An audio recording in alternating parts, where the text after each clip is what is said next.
qué música, ¿eh? Qué música extraordinaria. A usted, Pimpi, que hoy como no puede hablar, no puede decir nada. Estoy muda. Ojo, que hoy hay un video donde se escribía. ¿Qué escribís? Ah, una carta de amor. No lo vio. Es la única que no lo vio. Una carta de amor. No lo vio. Yo Entonces, tampoco lo a vi. ver, Me claro. Una ¿Qué carta estás de amor. escribiendo? Ay, una carta para vos. Ay, no, ¿qué dices? ¿Qué? Por eso ahora no lo viste. Debe ser la única en la Argentina y en el mundo, capaz, ¿eh? Porque eso en el mundo tiene que ser un show. Y ahora no sé si ya es joda o demás, pero apareció el del ascensor también. Sí, parece. sí, ¿Pero yo es de dije- verdad o es joda ese? Yo veo que A esta edad, en el ascensor, hay que decirle pibe, pero no tuvo no voy a hacer infancia. comentarios al respecto. Pero vos sabés, a esta edad en el ascensor. ¿Pero ahí cuál que- es el problema? que primero que estoy en el ascensor presidencial, después que estás en la Casa Rosada. Pero aparte ¿quién- a quién esta puede- edad. ¿Quién puede asegurar que sea? Mire que tiene que comprobarlo. Arrancar en el ascensor, que aparte. Lo van a tener que Escúcheme, comprobar. ¿usted anduvo en ese ascensor? ¿Se subió? No. El antiguo, el que Son de 20, madera. pero escúchame, son 3 metros, 4, o sea, es un instante. Sí. No, ni siquiera es un piso, es un piso alto, digamos, o sea que no es nada. Yo anduvimos en ese. Era como un juego de chicos. Te dice, bueno, vamos por el ascensor. Hasta que prohibieron, no se podía usar solo el presidente. Tiene un asiento atrás y todo. Bueno. ¿Viste que iba el ascensorista? Pues es antiguo. Ay, me encantan, ¿te acordás? Sí, con la Y manivela. tiene una cosa atrás, una Sí, tablita una atrás. manivela con el asientito para... Bueno, pero por eso esta encima empieza a escribir. Pero no, dice esto, miren ahí. Estoy muda. Chocho, pero Guillermo está chocho, claro, Pipi, porque, o sea, fíjate vos, estás rodeado de 3 mujeres, una no puede hablar. ¿Sabés qué es lo que pasa? No hace falta hoy poner el traductor. ¿Viste cómo dice? Sí, yo le hago el lenguaje le hacemos abajo la traducción. Le ¿Ves hago- como esos televisores que Sí. y le hace la traducción? Sí, sí. Hoy no podemos. Lástima. Bueno, no pone, me da como tristeza que Los oyentes van a agradecer que estemos cerca de los micrófonos. El sábado, el padre Graham me dijo, Beatriz, ¿vos escuchabas algo? No escuchaba nada. Ah, pero estaba yo también. Sí. Qué raro, porque en general cuando hablamos con este bozarrón, ¿está saliendo bien, Chino, o no? Maravilla. Bueno, te mandaron en NACA acá, ¿qué va a ser? Así, claro. ¿Cómo era? ¿Así te hicieron? Te hicieron así. Te cortaron No hace falta palabras para esto. Vos sabés que, Guitia, Sí, Moreno.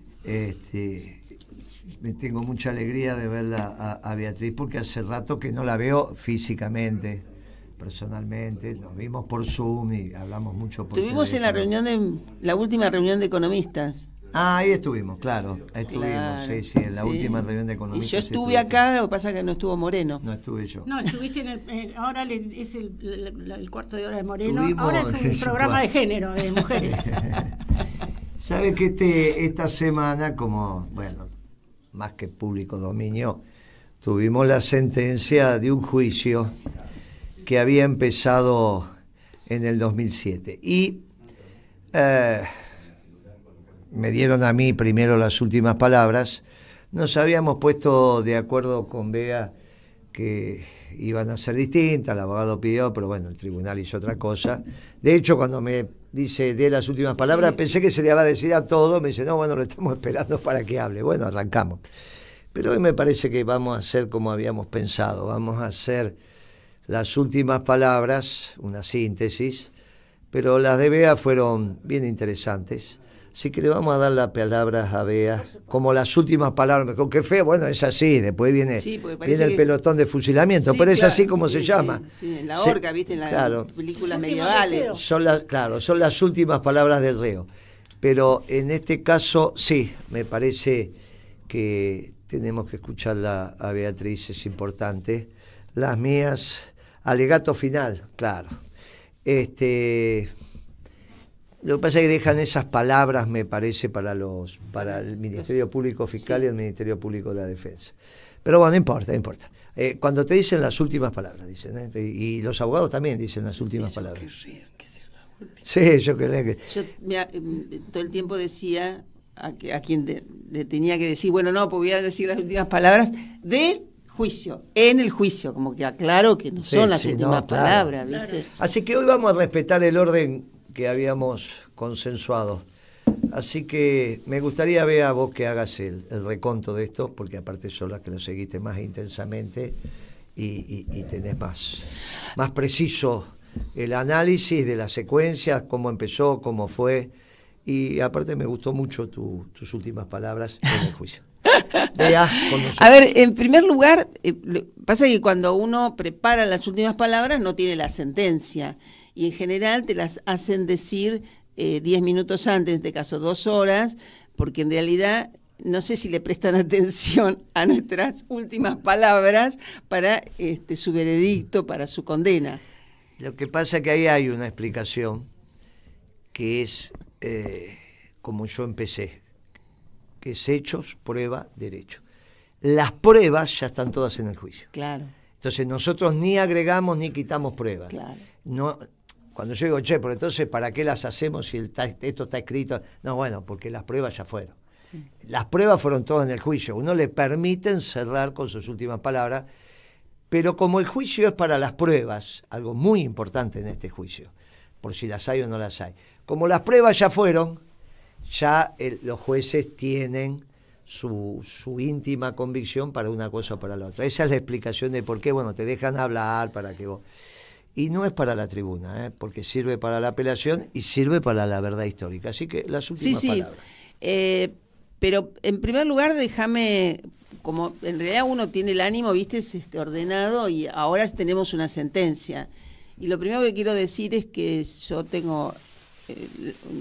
no puedo, la palabra satisfacción no es la adecuada, pero realmente una tranquilidad muy grande de respecto de la absolución de Marcela Filia y de Celeste Cámpora Avellaneda, 2 personas extraordinarias, porque realmente se han bancado en estas cosas, en estos juicios políticos que meten a personas que no tienen nada que ver con ninguna responsabilidad ni ninguna capacidad de dar explicaciones, además, pobres, porque nunca hablaron, nunca hicieron declaraciones, nunca tuvieron sus últimas palabras, porque en realidad, es decir, ¿por qué estoy acá nada más? ¿Viste? Es decir, en el caso de Marcela Filia sigue trabajando en el INDEC, hace 17 años que trabaja en el INDEC, y además casi todos los testimonios dijeron realmente es una persona excelente. Realmente en eso, por suerte, para esas circunstancias, porque casi tenía que hablar la jefa como en contra de nosotros, pero a favor de Marcela, lo cual fue una situación muy extraña. Y en el caso de Celeste, casi ninguno de los testigos la recordaba, porque estuvo, creo que 2 o 3 meses. Y hace 17 años que en realidad ella dejó, porque se ocupó de sus hijos, porque no le daba el tiempo. La verdad que 2 personas que yo tengo un reconocimiento histórico por ellas, y la verdad que doy gracias a Dios que las absolvieron de culpa y cargo, y bueno, y tenemos todos esa tranquilidad, pero realmente mi reconocimiento a Marcela. Bueno, Ulises quedó en el camino, pobre, que falleció, bueno, y mi reconocimiento a ella, también a Marcela, a Celeste y a Ulises, que fueron 3 personas que vinieron a hacer tareas absolutamente administrativas y los habían involucrado en un juicio que miren lo que, digamos, los 17 años. Por lo tanto, desde ese lugar, para mí lo más importante y lo primero era la absolución, y después, bueno, al final después me parece que sí, después que les haga un poco el relato, no puedo decir todo lo que dije en mis últimas palabras porque más o menos lleva un poco más de media hora. Teníamos que hacer un resumen, pero en mis últimas palabras sí quise, me enojaron muchas cosas de los fiscales, porque realmente fueron 11 horas el alegato de los fiscales acusándonos de una manera tremenda. Y en el caso de Marcela y Celeste eran partícipes necesarias, ¿viste? De que una cosa muy grave desde lo humano. realmente, porque todo el mundo sabía la falta de justicia que se estaba cometiendo para pasar por esa situación inclusive, digamos, una cosa tremenda, con lo cual yo realmente me quedé muy, muy enojada. Hacen su trabajo, pero bueno, podrían hacerlo con pruebas y no para hacer una denuncia durante 11 horas, porque bueno, empezaron, como decía Guillermo, en el 1800, porque no tenían nada para decir, nada para mostrar, más que ensañarse con una causa que no, digamos, ya teníamos nuestro sobreseimiento. Y también, digamos, en primer lugar dijeron en una parte, que a mí me impactó mucho en el momento que lo dijeron, Beatriz Paglieri nos mintió. ¿Viste cuando yo dije, pero... Y así empecé mis últimas palabras. Yo no les he mentido a este tribunal, no le he mentido a nadie. Es decir, yo la verdad que en estas últimas palabras sí necesitaba decir algunas cosas que fueron... que me impactaron mucho del alegato de la Fiscalía, porque también se ensañaron con el juez Canicoba Corral. Y por supuesto, el juez lo que hizo es, no tengo pruebas, son solamente noticias periodísticas, este juicio están absueltos de culpa y cargo todos los imputados. Inclusive me dedica un párrafo Canicoba Corral, donde dice especialmente Paglieri con las extensas exposiciones que presentó siempre. Entonces, digamos, yo siempre, este juicio se inicia en el 2007 y lo puse en un contexto histórico que me parecía importante también. Porque el contexto histórico es que esta causa la iniciaron Gerardo Morales y Ernesto Sanz, los dos dirigentes radicales, en ese momento eran senadores, después todos supimos quién era Gerardo Morales como gobernador de la provincia de Jujuy y bueno, todo el trayecto que tuvo. Y la iniciaron, primero hubo testimonios en la Fiscalía de Garrido y después lo tomó Stornelli. Y nos acusaban de 4 delitos cometidos entre enero del 2007 y junio inclusive del 2007. La primera cuestión que les digo a todos, yo no estaba nombrada, yo no tenía roles en enero del 2007, yo no estaba ni en el INDEC, fui el día 22 de enero a decir, miren, me mandan con esta carpeta a ver qué pasa acá adentro. Es decir, que encima yo estaba imputada por un periodo que no correspondía. Bueno, la cuestión es que en el contexto histórico tenemos que decir que la denuncia la hizo Morales y Sanz, dirigentes del radicalismo, y dentro del INDEC, el delegado dirigente sindical de ATE, Llanesa, Raúl Llanesa, era el que, digamos, unos estaban afuera del radicalismo y Llanesa desde adentro, y todo el grupo que dio testimonios en realidad dependían de Llanesa dentro del INDEC, de lo radical. Que fue y radical, y desde la misma orientación o de la misma pertenencia política. Labaña se presenta en el 2007 como candidato a presidente y conforma la fórmula con Gerardo Morales. Es decir, que los actos de campaña de esa fórmula se hacían en la puerta del INDEC, en el Monumento a Roca, y además, por supuesto, con los convocados por Llanesa. Más los externos, más lo que venía al Partido Obrero. Sí, pero en realidad sí venía en realidad de ATE de otros organismos, que no tenían nada que ver, porque los de ATE eran 10, en realidad. Claro. Es decir, yo la verdad que siempre estuve muy agradecida a los trabajadores del IPC, que primero, es más, una de las testigos dijo, yo fui hostigada y amenazada por Belforte, lo dijo en las instancias de testimonios. Entonces realmente fue un nivel de hostigamiento tremendo el que padecimos, y era un contexto histórico de campaña presidencial, las del 2007. Por lo tanto, lo puse en contexto y sin ninguna duda, porque además dentro de los testimonios de los que dieron la mayoría de los que dieron testimonio pertenecían a ATE y lo decían en su testimonio, es decir, había como una declaración política en sus testimonios. Con lo cual, bueno, estaba dentro de ese contexto histórico lo que pasó con el INDEC y, por supuesto, no nos escapaba a esa situación. Yo, dentro del resumen, el juez Canicova realmente fue muy denostado por la Fiscalía, pero mal, una cosa que a mí realmente también me sorprendió, que tuviesen tanta irreverencia, esa es la palabra que usé, frente a un juez, solamente porque... Pero además solamente un juez que está jubilado y debe ser la única discrepancia que deben tener con el juez es que nos sobreseyó de culpa y cargo porque no había ninguna prueba en la causa.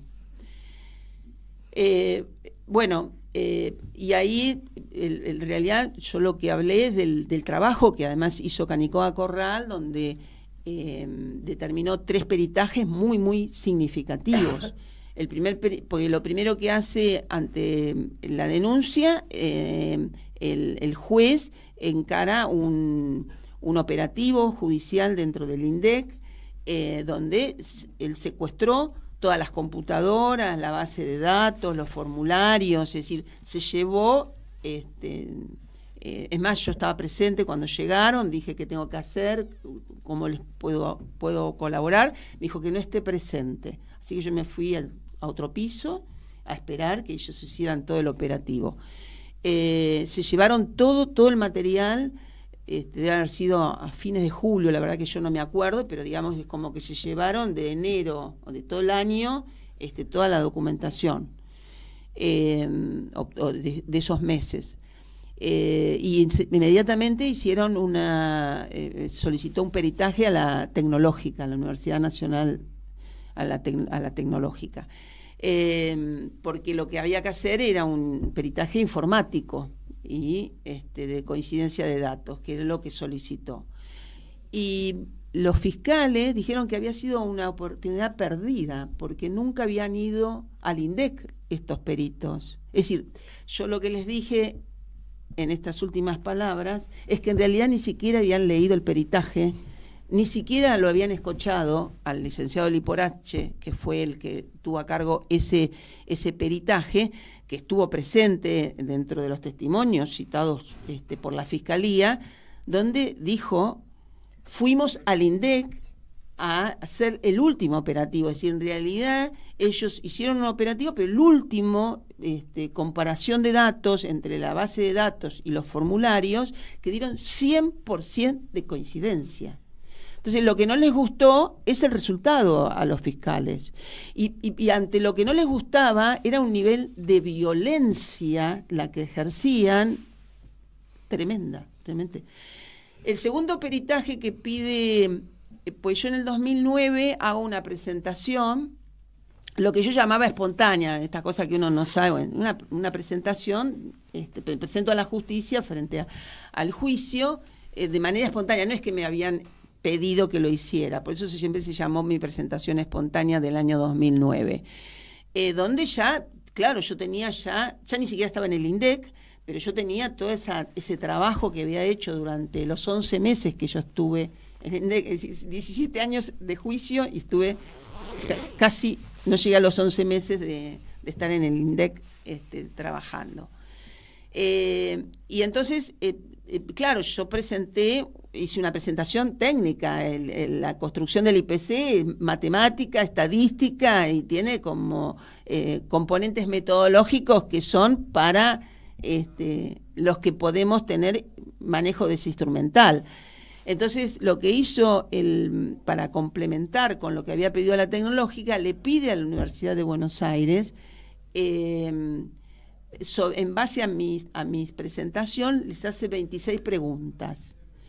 Y más puntualicé una, porque en realidad lo que nosotros fuimos a verificar es que estaban sobreestimando el índice. Y claramente quedó demostrado en la causa que estaban sobreestimando el índice. Y una de las preguntas que se le hizo a la Universidad de Buenos Aires, el que le había hecho Canicoa Corral, pero también fueron testigos en esta etapa de la causa, vinieron los 5 peritos, podemos decir los 5 académicos, digamos, con distintas formaciones de la Universidad de Buenos Aires, a volver a exponer sobre el peritaje es decir, ratificaron lo que ya estaba escrito y lo hicieron de manera presencial y de manera conjunta. Fue uno de los últimos testimonios.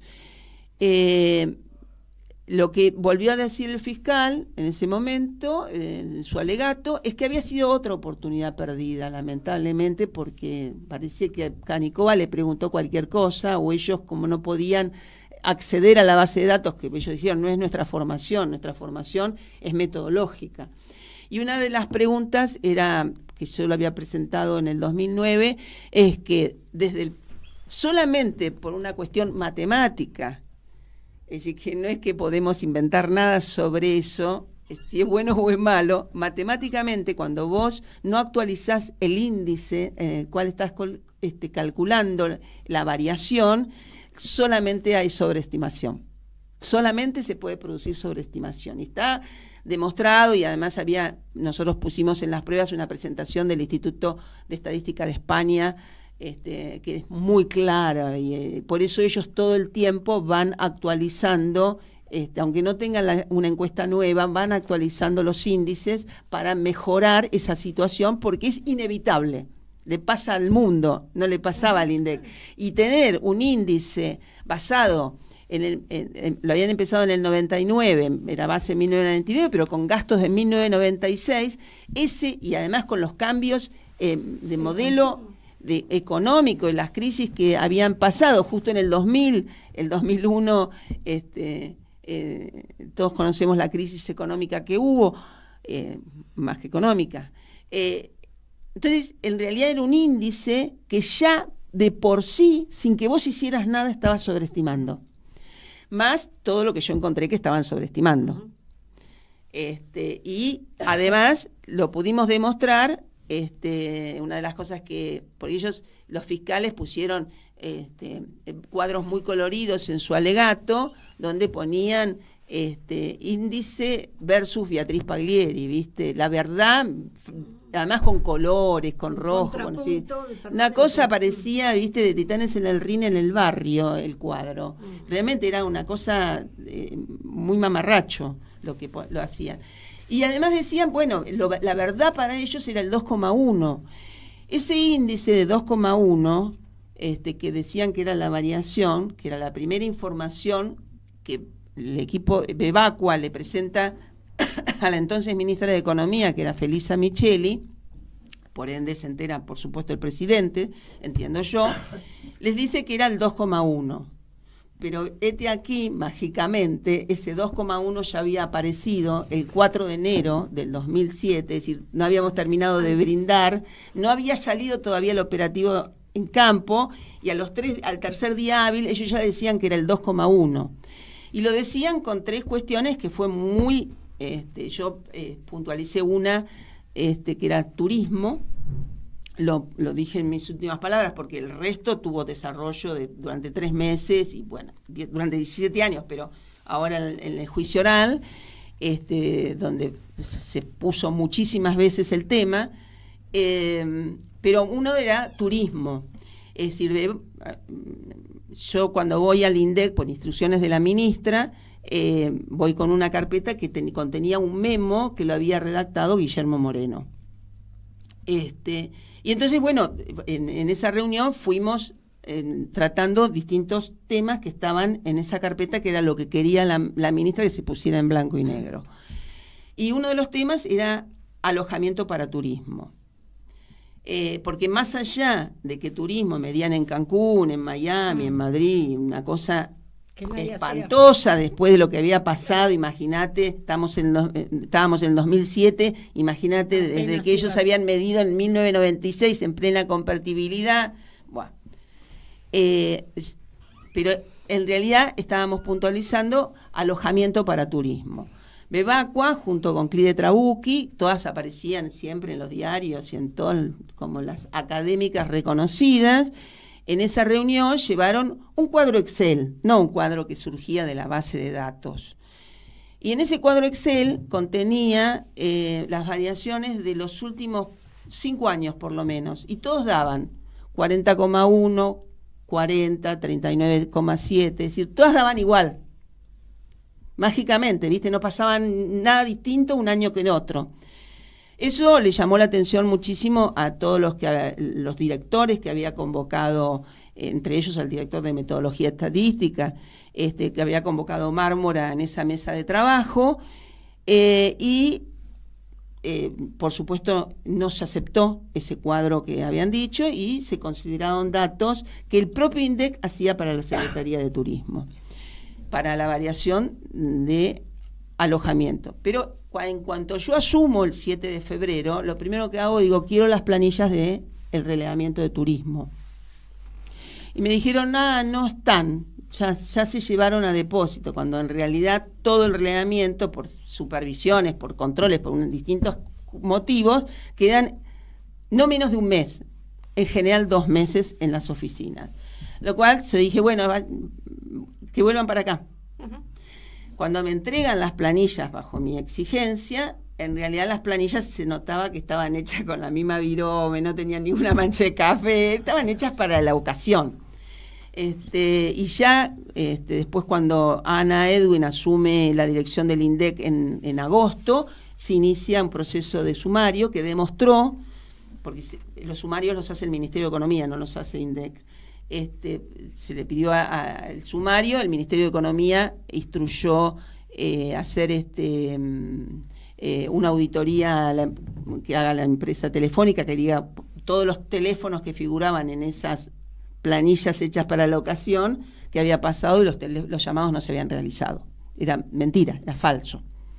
Con lo cual, digamos, estaban sobreestimando sobre un indicador que no hacían el relevamiento. Es decir, por supuesto, el sumario prosperó y, digamos, así es como Bebacua y varios se fueron encontrando con los sumarios hechos por el Ministerio de Economía.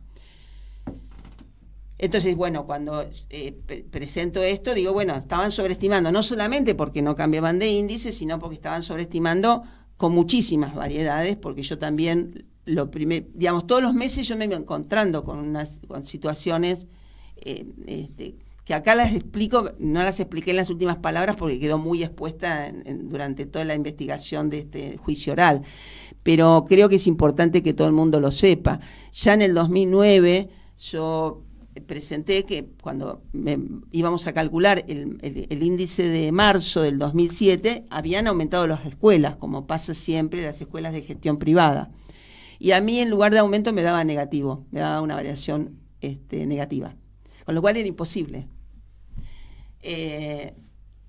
Nadie me decía, no sabemos, no sabemos por qué pasa, que esto, que lo otro. Dije, bueno, el índice no va a salir este mes. Hasta que esto no se aclare, la matemática es la matemática. Es decir, si aumentaron las escuelas, no puede dar negativo la variación.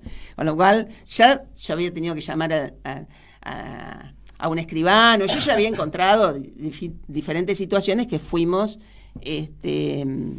constatando.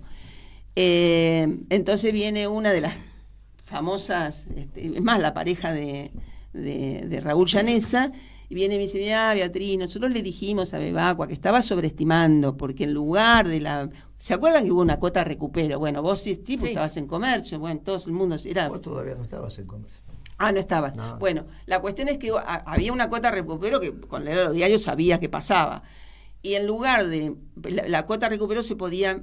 Corregime en esto, Guillermo, pero era 1 o hasta 6 cuotas. Es decir, cada escuela decidía. Era una cuota dividida 6. Exacto. O una. Exacto, podía ser dividido 1 o hasta partida en 6. 6 porciones. ¿Qué hizo Bebacua? Porque hay algunas cosas, algunas variaciones que se miden por un polinomio, digamos, un trabajo. Por eso, digamos, para los abogados era muy complejo entender todo esto. Porque haces como un gasto anual. ¿Y qué hizo Bebacua? En lugar de multiplicar por 1 o como lo había hecho cada escuela, le puso por 10. sobreestimó el índice del IPC general, por supuesto el de escuelas, pero incidió en el índice general del 2006. Solamente eso que yo lo detecté porque daba negativo. Con lo cual, como ella había sobreestimado, me encontraba con un índice que, claro, el gasto real me aparecía más bajo cuando no era más bajo. Ella había sobreestimado. ¿Cómo fue? ¿Cómo calculás vos el índice para la escuela? Vos calculás el gasto anual. Entonces, la cuota siempre por 10. Siempre por 10. O sea, vos pagás marzo, eso por 10, lo comparás contra lo que pagaste en diciembre, eso por 10. No la cuota contra la cuota, sino hicieron el gasto anual. El como gasto eran anual 10, se hace, como claro. El colegio privado en esa época eran 10 meses, entonces era siempre el gasto anual contra el gasto anual. Podían hacer cuota contra cuota. Se les ocurrió que el gasto anual multiplicaban por 10, váyase para poner alguna historia tonta ahí. No, por 10 es porque eran los 10 meses que se pagaban. Por eso el gasto anual. Perdón. Cuando viene la cuota de recupero, que era una en el año, ella también la multiplicó por 10. Entonces duplicó el gasto anual. La verdad que... en vez de ser 11 cuotas, porque en realidad era 10 cuotas más una cuota de recupero. Ella hizo 20 cuotas. Bueno, la cuestión ¿Cómo es se que... nota que estudió ingeniería? Bueno, la cuestión es, digamos, esto había sido expuesto, pero yo en mis últimas palabras recalqué sobre este tema del alojamiento para turismo porque terminaron un sumario. En el caso de colegios, lo que hicieron es corregir. Claro, corrigieron el del 2006, porque esto era... aumentó el 7%, tenía que dar el 7%, así dije, lo que decía cada escuela en el reglamento para campo. Es más, me lo dice primero Almeida, y yo hablo con la ministra, pues la ministra me decía, che, Beatriz, no me estás adelantando nada. Le digo, mirá, es que me encuentro con... Me dice, pero vos tenés todas las pruebas de esto. Sí, tengo todo, es así. Con lo cual, bueno, tuvieron que corregir el año 2006 para que diera como correspondía en marzo del 2007. Es decir, yo ya venía verificando muchísimas sobreestimaciones. La inflación del 2006 no fue 9,8, fue menos. Me habían puesto un incremento increíble que tiene mucha incidencia. Pero además yo encontré esa porque pasó eso, pero digamos, yo no hice una auditoría de todo el 2006 y los años anteriores, pero en alojamiento para turismo quedó claro. Es decir, cuando traen las planillas, que eran un Excel, un armado externo al reglamento, a lo que es la base de datos, y todos los años todo el mundo miró, digamos, ninguno era, digamos, le llamó la atención y bueno, dijimos, a ver, esto no camina. Bueno, la cuestión es que entonces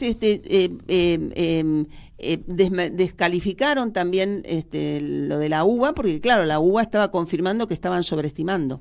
Es decir, eran 26 preguntas, no sé, esto se hace muy largo.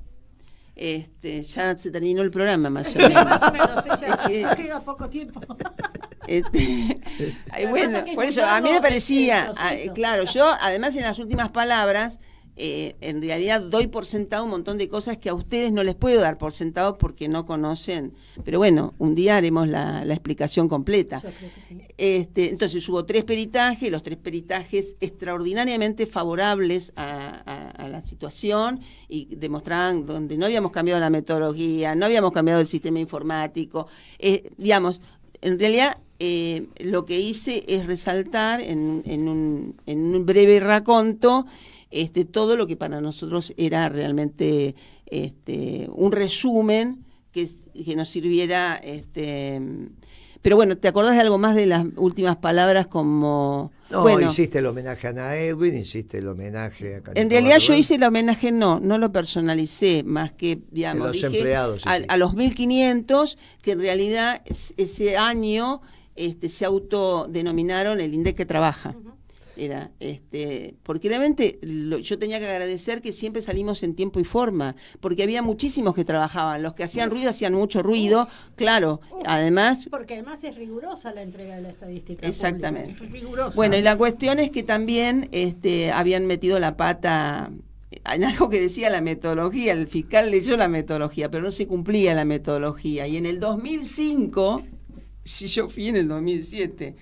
En el 2005 tuvieron que aclarar que los datos que decía el informe de prensa hasta ese momento no eran los reales. Y salieron en Clarín en abril del 2006. Y bueno, realmente, es decir, porque como yo siempre presenté lo que decía el INDEC formalmente, que eran 115.000 precios con 8.000 locales, me quiso retrucar el fiscal, pero como ningún fiscal, ningún abogado puede superar el nivel de detalle que podía tener yo, no solamente lo que estudié in situ en los 11 meses, en los 17 años, digamos, porque la verdad tuve que volver a revisar. Por suerte yo soy muy conservadora con los papeles y tenía muchísima documentación para volver a presentar, para aportar. Porque fuimos teniendo presentaciones de ampliación de indagatoria. Así que, pero a mí me parece que, bueno, sí, ya agradecí no solamente a los trabajadores, la coherencia que tuvo el gobierno de Macri y todos los gobiernos que sucedieron, porque el gobierno de Macri con esa escándalo que volvió Bebacua, qué sé yo, Bebacua volvió por menos de 2 meses, porque la nombraron el 21 de diciembre y la echaron, como ella dijo, me echaron el 15 de febrero. Y en realidad fue reemplazada también por un histórico del INDEC, Fernando Cerro, una persona excelente, un excelente profesional. No solamente la coherencia entre que las 2 veces que lo reemplazaron por mí, que excelente profesional con amplia trayectoria, y la coherencia que las auditorías que así medio como muy mediatizadas hicieron el gobierno, lo que se llama la gestión todesca con el gobierno de Macri, dijeron que estaba todo perfecto, que el IPC se había hecho con la metodología que correspondía, que estaba todo bien. Por eso, y después lo que yo en realidad dije, bueno, les agradezco tanto a la Defensoría, al doctor Fin, como Alejandro Rúa, porque en sendos alegatos de defensa realmente buscaron la verdad. Y para mí la verdad justamente es lo que publica el INDEC desde hace 17 años, y bueno, y que estaba absolutamente, tenía la tranquilidad de haber cumplido en cada una de las gestiones que me habían asignado. Así que terminé mis palabras de esa manera. Pero las pongo a disposición, las pongo a disposición. Lo que pasa es que realmente en algunos casos tengo que traducir porque esto es un resumen de 3 meses de trabajo en el juicio oral. En síntesis, lo que nos aconteció en ese juicio penal, que se transformó en un juicio académico, que como dijimos siempre, los juicios académicos entre pares, y esto es muy importante entenderlo. No está en condiciones la justicia si no hay un perito que le explique si un médico hizo su práctica con mala praxis o no. Para eso hay un perito médico, es entre pares, y ellos sobre la base del perito aplican el código, el artículo que corresponde del Código Penal, que en este caso es mala praxis. En estas actividades no hay mala praxis. Entonces, lo que vos tenés que hacer, no hay un perito de mala praxis, no hay nadie que te pueda decir. Entonces, lo que se hacen son juicios académicos donde te dicen que estuviste bien o estuviste mal. Por eso ellos tenían que buscar dentro del Código Penal la figura, y la figura era falsedad ideológica. Vos sabías el número correcto y informabas otro. Por eso decía mentira. Miente, este es el número correcto y usted mintió. Ahora, el problema es que no está el número correcto. Nadie sabe cuál es el número correcto. O sea, la única estimación que hay es la que hizo el INDEC. Por lo tanto, no hay ninguno que pueda decir este es el número correcto. De hecho, la consultora privada, cada uno daba un número distinto y ahí te sacaban un promedio, que es menos correcto todavía. Con lo cual, es obvio que no podían ellos explicar, y por eso las estadísticas, como dice Beatriz, se siguen publicando como se siguen publicando. En vez de hacer el juicio académico, que se lo ofrecimos al fiscal. Al fiscal le dijimos, mire, usted mostró, al no tener pruebas, que quiere transformar esto en un juicio académico, pero estamos en un tribunal, estamos en Comodoro Pino, no se puede. Estamos en la justicia federal, en juicio penal, no es un juicio académico. Ahora, si usted quiere hacer un juicio académico, lo hacemos, lamentablemente se murió la directora del INDEC, Ana Edwin, pero lo podemos hacer con lo que todavía estamos vivos. Y eso venimos insistiendo desde el 2016 con todos los debates que le ofertamos. Yo diría que lo destacado por la cara que puso cuando dijimos, mire, para mí en lo personal, Salvia, el hombre del Observatorio de la Pobreza de la UCA, es un chantas, señores jueces.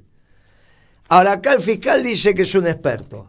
¿Y qué es? ¿Es un experto o es un chanta? No estuvo en el juicio, no estuvo sometido a juicio si era un experto o era un chanta. No se investigó a Salvia. Ahora, que el fiscal diga que es un experto, ¿en qué se basa para decir que es un experto si yo digo que es un chanta? No es que él puede decir es un experto porque yo digo que es un experto, no. Es un experto cuando los pares dicen que es experto. Y hay uno que dice que es un chanta. Ahí, claro, se empezó a ordenar. Nada que estuviera distinto, ya el dictamen ya estaba hecho, la resolución estaba tomada. Pero sí para lo que puede ser la apelación y para lo que puede ser la verdad histórica. Y vuelvo a decir, les ofrecemos el debate a los equipos de Macri, a los equipos porque Alberto también dijo que el INDEC mentía, ¿no? A los equipos de Alberto que le han hecho decir a él que mentía. Y a los de Milei no me parece que se haya metido, pero si se ha metido, también se le ofrecemos el debate. La justicia dictaminó que las estadísticas de la década ganada son las décadas ganadas. Así que ahora le pido a la política en general, a los periodistas en general, pero sobre todo a la política que expresa algo parecido a lo que decimos nosotros, que no use más las estadísticas de la ciudad, porque una prueba de lo que pasa va a pasar este mes. Ya la ciudad dijo 5 y pico la inflación, y a mí me dio, y le va a dar mucho menos, a mí me dio mucho menos, y le va a dar menos todavía al gobierno. Y nadie va a decir que La Baña está mintiendo ahora, porque la ciudad le dio, qué sé yo, 40% más de índice. Por lo menos le va a dar 40% más. Entonces digo, 30 y pico. Y nadie va a decir, vuelvo a decirle lo que dije alguna vez. Cuando ellos hacían esos gráficos donde las inflaciones coincidían, era porque no había inflación, entonces todo era flat, todo era plano, todo era... Cuando la inflación se dispara, después de terminada la convertibilidad por la devaluación, obviamente que empieza la variación, igual que pasa ahora. Y ahora también pasa. Y a vas a tener el ejemplo de que, por eso lo que hizo Kicillof también está mal, con ese índice 7 provincias de porquería. Lo que hizo Kicillof está mal, porque como no entienden tampoco mucho de economía, les pasan estas cosas. Eso no representa. Sí, claro, les pasa. Y en esto entonces vamos, permítame, Guiti, algún análisis de lo que está aconteciendo luego del fallo. Luego del fallo, es muy interesante cómo los diarios empiezan a titular casi de manera idéntica, ¿no? Uh-huh. Lo que era el título del juicio, la carátula del juicio, que era falsedad ideológica del delito, pero era falsificación de las estadísticas públicas, el título del juicio lo asocian a la condena. Fui condenado, pero no por esto. Fuimos condenados por otras cosas. En realidad fuimos, estábamos imputados por 4 delitos. 2 fuimos sobreseídos, exacto, 2 fuimos condenados. Pero los 2 condenados no tienen que ver con las estadísticas. No tienen que ver con las estadísticas, y la verdad que tenemos que esperar a ver qué dicen, porque no sabemos de qué se trata. Porque no sabemos por qué abuso de poder y por qué abuso de autoridad y destrucción de documentación pública.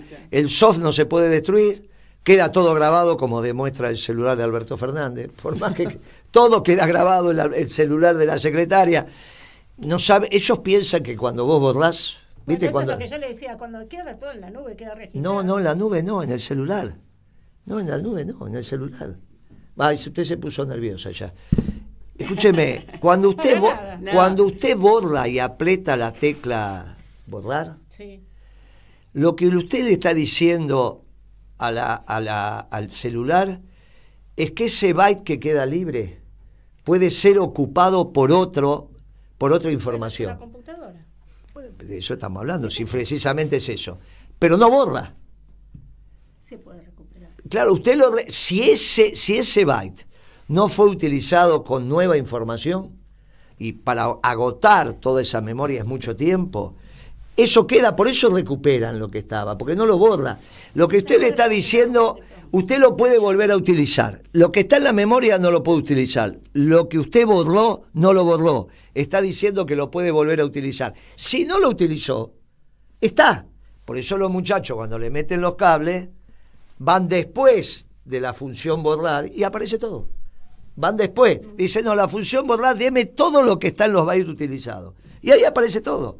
Salvo que usted gaste todos los bytes. Ese es el tema, todo... va para atrás, y bueno, pero esa es otra historia. Ese ya hay.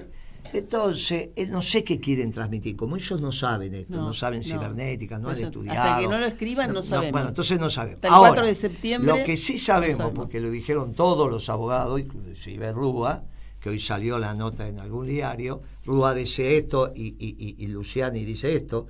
Lo que transmiten los diarios es lo que Luciani les puso.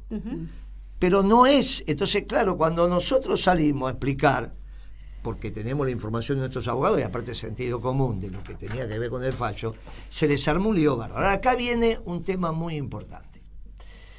Cuando el señor Tenenbaum, que es psicólogo, así que de esto sabe poquito y nada también, dice hoy que hay que terminar con los el intendente de Loma, los Incerralde, que hay que terminar con el intendente de La Matanza, Espinosa, que hay que terminar con el exgobernador de Tucumán, Alperovich, y que hay que terminar con los Moreno. Eso dice. Ah, ¿sí?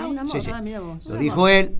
Víctor Hugo también dijo algo parecido. Ahora, ayer, antes de ayer, o sea, desde que salió el fallo. Ayer.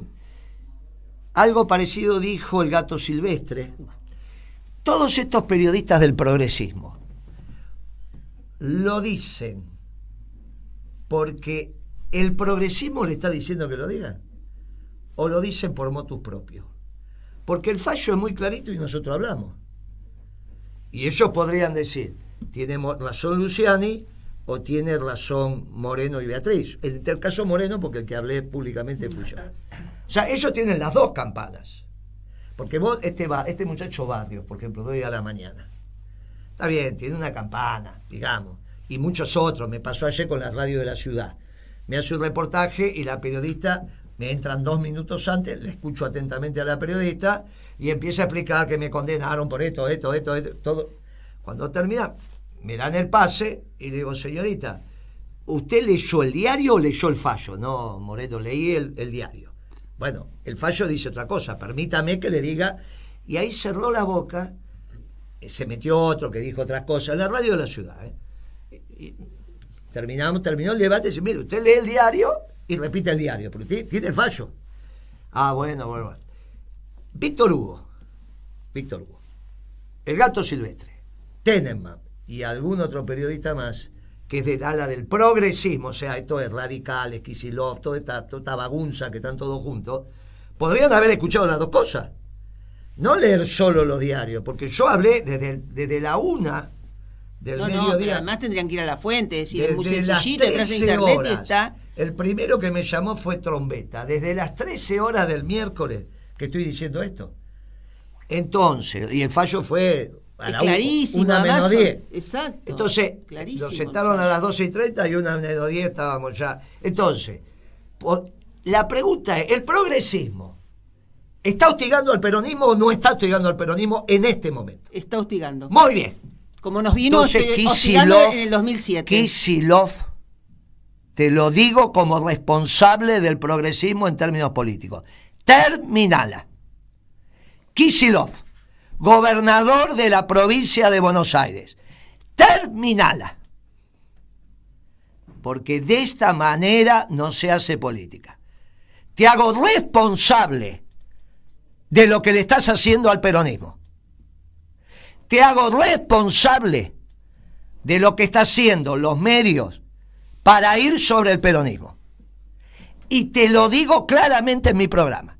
Kicillof, como responsable del progresismo de la Argentina, te hago directamente responsable de lo que le estás haciendo al peronismo a través de los periodistas a los cuales le estás poniendo pauta. Navarro me está olvidando. Te hago directamente responsable de lo que vos le estás haciendo al peronismo. No a Moreno, no a Paglieri, al peronismo. Y está clarito lo que estoy diciendo. Muy clarito. Nos vamos a encontrar en lo económico, si nos podemos encontrar en lo económico. En lo político, o terminás con esto que estás haciendo, o sos directamente responsable de esta operación mediática para atacar al peronismo.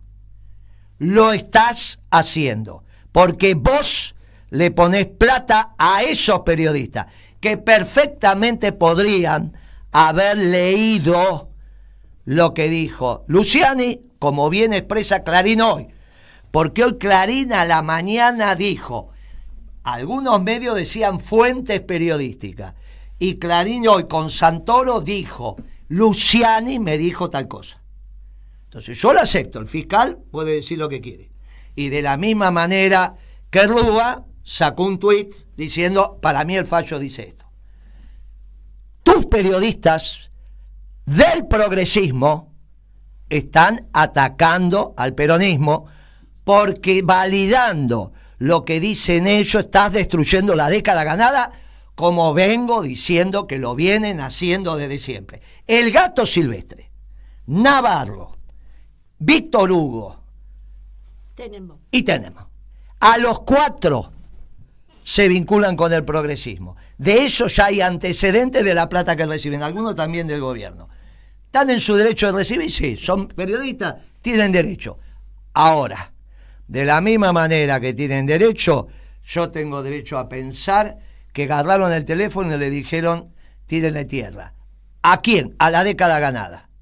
No es Moreno ni Beatriz, es la década ganada porque nos quedamos sin estadística. Como me dijo Ibrahim Jabrowski, que me dijo, no, lo que pasa que esto se había agotado. No, no era agotado. La década ganada no se agotó, se completó, que es muy distinta a agotar. Y ahora que se volvió a vaciar por el gobierno de Macri y el gobierno de Alberto, mucho de lo que hicimos para recuperar la Argentina tiene que ver con la década ganada. Y vos, Kicillof, esto no lo querés hacer. Así que, tranquilos y revisen. Está dicho. Y esto obviamente va a dar vuelta por muchos lugares. Lo dijo Moreno mirando a los ojos a través de los medios a Kicillof. Esta campaña no es solo del otro lado. Esta campaña que tiene apuntado al peronismo también es del progresismo. El sábado fui a inaugurar una unidad básica en Ensenada.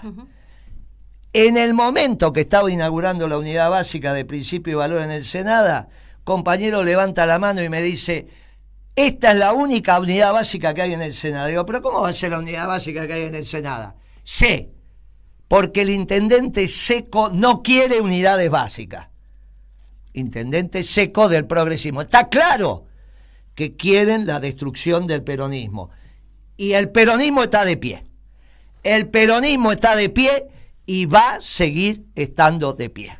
Su comentario, Guitia. Yo creo que no. Después de sus palabras. Encima tenemos ahí a la compañera que estamos. No, creo que. Y a Pablo le das un saludo porque ya está. Sí, ya está. Yo creo que sus palabras son contundentes, Moreno. Creo que con esto es el cierre del programa. Un fuerte abrazo a los compañeros, a la Poné la marcha en vez de poner la marcha ahí. Quienes retransmiten el programa. Vamos. Para demostrar que estamos vivos. Vamos, poné la marcha. Vivos y de pie. Y no nos preocupan las presiones. Y esto, los silencios de la radio no puede ser, pero ¿sabe qué pasa? Nos han está acostumbrado a poner la marcha y yo le pido una cosa acá y ojo, a ver qué marcha me pone ahora, ¿eh? Ojo la marcha que ponemos también, ¿eh? Ahí está.